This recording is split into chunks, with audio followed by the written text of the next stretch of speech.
আসসালামু আলাইকুম বন্ধুরা।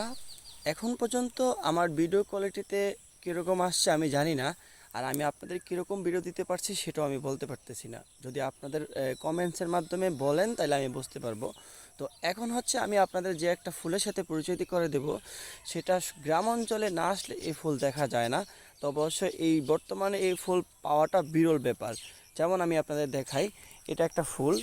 এই যে এই ফুলটা, আমরা ছোটোবেলায় এই ফুলটাকে মাইক ফুল বলতাম। এখন এটা আমরা বড় হওয়াতে এটা বুঝতে পারছি, সময়ের পরিপ্রেক্ষিতে আস্তে আস্তে বুঝতে পারছি যে এটা একটা যে কোনো একটা গাছের ফুল। আমরা আমাদের গ্রামে এই ফুল ফুল গাছের গাছগুলোকে বলা হয় বেয়ালতা গাছ। আর এই বেয়ালতা গাছ বলার কারণ হচ্ছে, এই বেয়ালতাগুলা যেখানে আপনি যদি একটা ডালা ভেঙে, এই ডালাটা ভেঙে যদি আপনি এই ডালাটা ভেঙে এই মাটিতে পুঁতে দেন, যেমন হচ্ছে এই যে আমি একটা ডালা ভাঙতেছি, এই যে আমি একটা ডালা ভেঙে দেখাই আপনাদের। যদি আমি এই যে ডালাটা ভাঙলাম, এই ডালাটা ভেঙে যদি এই মাটিতে পুঁতে রাখি, এটা মাটিতে যদি পুঁতে রাখি তাহলে এটা হচ্ছে নিজে নিজেই আপনি আপনি জাত হয়ে যায়।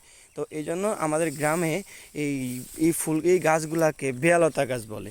তো এই বেয়ালতা গাছ হচ্ছে বেহায়ার মতো এটা থাকে, যতই এটাকে ভেঙে চুরে মুছড়ে দেখ না কেন, যদি আপনি একটা মাটির মধ্যে ফেলে রাখেন তাহলে এটা জীবিত হয়ে যায়। তার জন্য এটা বেয়ালতা ফুল বলে, বেয়ালতা গাছ বলে। আর এখানে দেখেন কত সুন্দর অপরূপ দৃষ্টিতে তাকিয়ে আছে, এটা সকালবেলায় ফুটে মূলত।